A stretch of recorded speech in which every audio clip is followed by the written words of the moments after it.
Yes, students, we go further and this lesson of the Gita and the Swadharma, which I was started yesterday.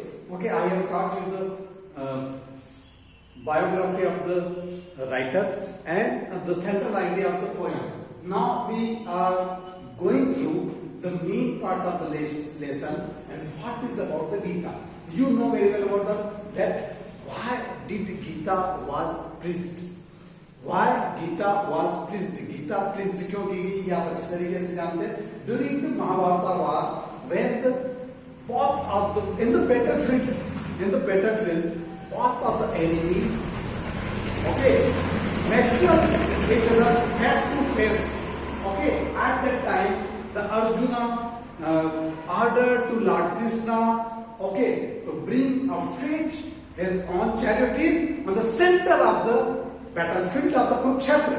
Mahabharat के जो कुरुक्षेत्र था उस battlefield में अर्जुन ने कहा कि माधव मेरा जो रथ है उसको बिल्कुल युद्ध भूमि के बीचों बीच में मध्य में ले जाके खड़ा कर दीजिए.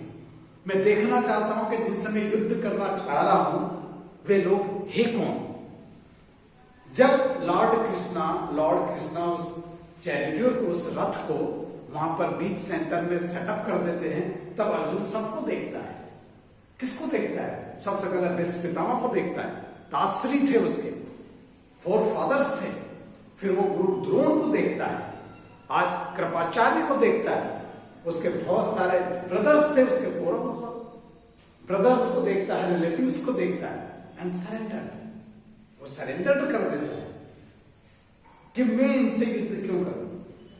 मैं तो वायलेंस जो है वो कभी भी पीस नहीं लाता है. That is argument. Logically convince the lord Krishna to deny the war. He didn't want to fight the war. Okay, so at that time the Krishna wanted to induce her manliness. Now that is what is going on. Writer started to hear because writer Acharya Vinoba Bhave was very influenced by the Gita.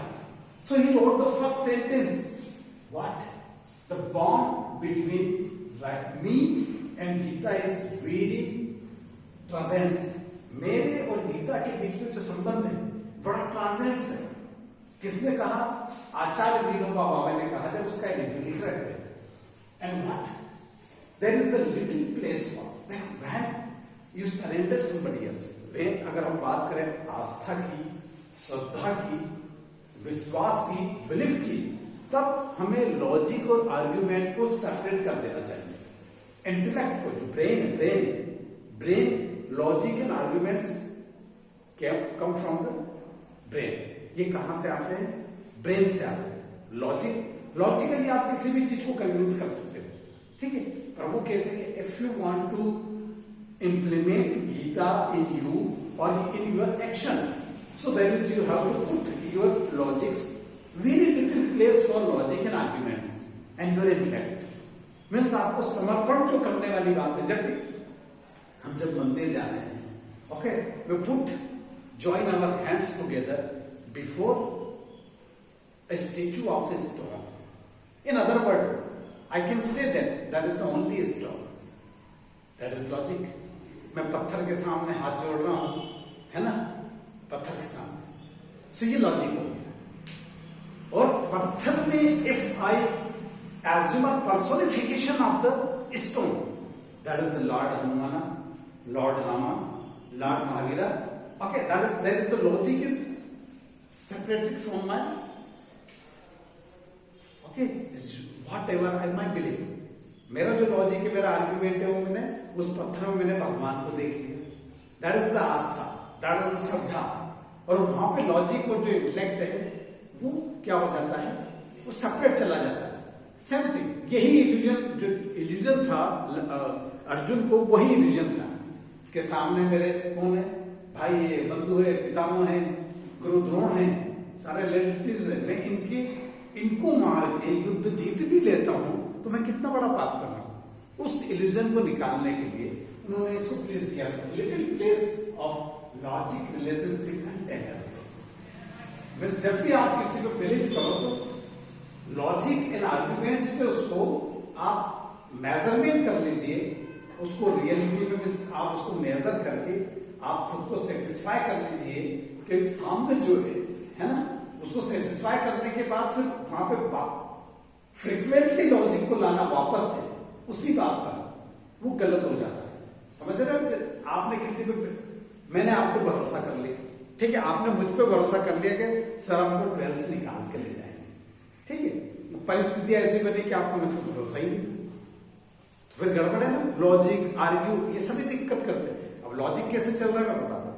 Covid है, logic चल रहा है, क्यों भेजे बच्चों को 15-20 हजार रुपये बच्चे का साल का, ठीक है, गवर्नमेंट क्या करेगी, जनरल प्रमोशन दे देगी, ये लॉजिक और आर्ग्यू है, और इसी से हम क्या होगा, सेटिस्फाई होंगे, ठीक है, और ये लॉजिक से। और मैं कह रहा हूं कि ऐसा नहीं होने वाला, सर तो पैसा लेने के लिए बोल, उनका तो फायदा है।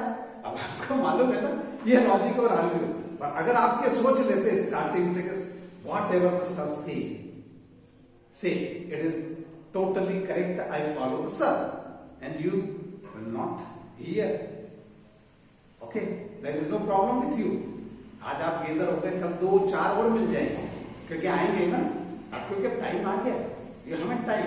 कुरुक्षेत्र महाभारत में आ गए 12th की बोर्ड एग्जाम के, और अगर आप अभी भी नहीं जागे ना, तो Arjun had liberty to put his bow and arrow। Arjun को इतनी लिबर्टी थी कि उसका बो और एरो वो श्री कृष्ण के पैरों में रख दे। आपको तो पेन, कलम और कापी भी रखने का मौका नहीं मिलेगा, आया समझ में? ठीक है, हम लिखोगे क्या?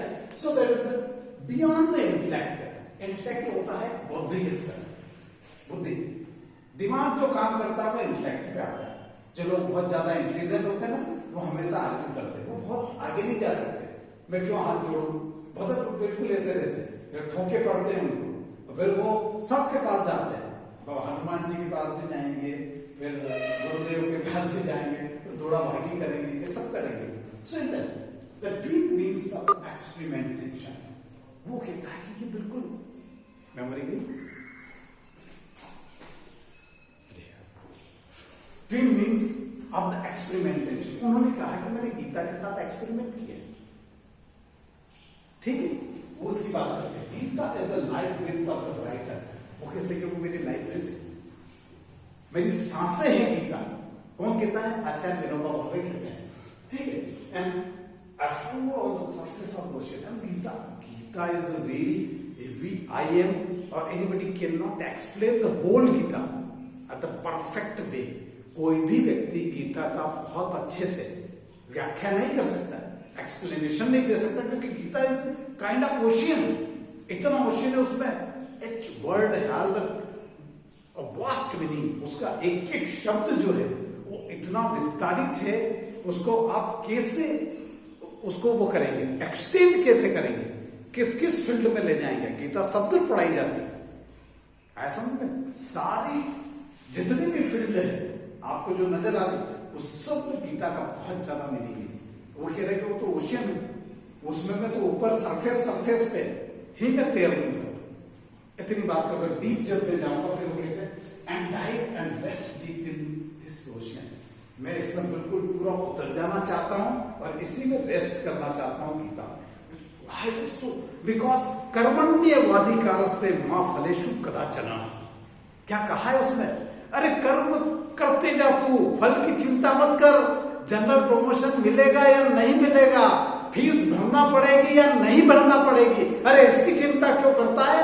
तू सौंप दे अपने सर के सामने सौंप दे, तो अपने पूरे शरीर को, दिमाग को, आर्मी को, लॉजिक को, और भिड़ जा तेरे 12th की स्टडी में और निकाल दे ये जो नैया पार कर दे स्कूलिंग वाली, और सीधे पहुंच जाओ कॉलेज में।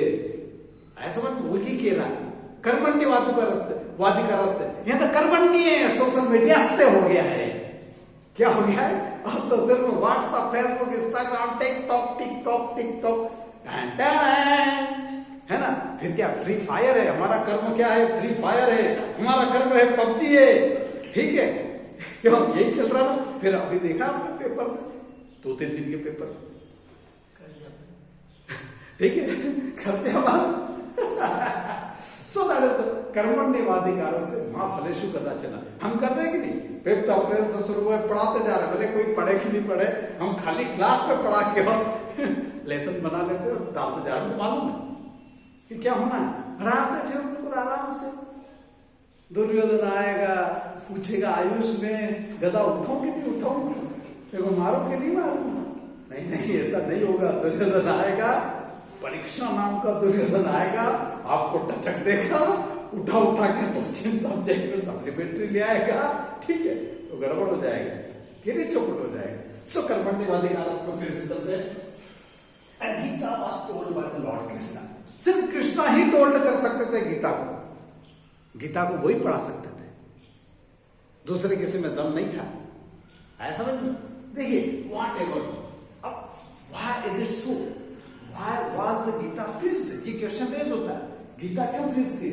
Lord Arjuna surrendered at the centre of the battlefield of the Mahabharata. Lord Arjuna ने तो कह दिया कोविड-19 है sir, I can't, oh there is no social distancing all along the warriors, भैया वॉरियर्स सोशल डिस्टेंसिंग नहीं कर रहे, मतलब बाबू यहां से तो कोविड हो जाएगा। कृष्ण कहता ले मास्क बांध, ठीक है, सैनिटाइजर ले और मार दे कोरवो को। हारा समझ में आपको, हम भी हमारे बहाने हो गए। पिताजी बोले स्कूल में तो सब अहमदाबाद में कर्फ्यू लग गया 57 आवर्स का। अरे अहमदाबाद में लग गया था, अभी तो हमने ना जी लेना है ना, याद जी ले, हम थोड़ी देर तो पढ़ ले, पूरे 7 महीने हमने ऐसे किया है, थोड़ी देर तो किताबों के धूल भी झाड़ ले, और पता लगा किताब के अंदर ही कोविड आके बैठा हुआ है। So that is the Mahabharata going big and knees back. वो तो बिल्कुल कमजोर हो गया, वो तो सरेंडर कर दिया उसने, तो एकदम मन माधव मैं नहीं लड़ पाऊंगा, मैं कैसे लड़ूंगा, ठीक है। Gita was placed him to motivate his manliness. Are you man? Krishna पूछते, लॉर्ड कृष्णा पूछते उनसे, आर यू मैन, क्या तू आदमी है? हाँ सही, मैनलीनेस का मतलब ही वही है, पुरुषत्व, ठीक है, वो उसको जगाते हैं, उसको पुरुषत्व को जगाते हैं। पुरुष जो वर्ड है उससे जुड़ा है आपका पुरुषार्थ, और पुरुषार्थ का मीनिंग होता है that is manliness, means that means आपका एक्शन। पुरुषार्थ means action, to do something.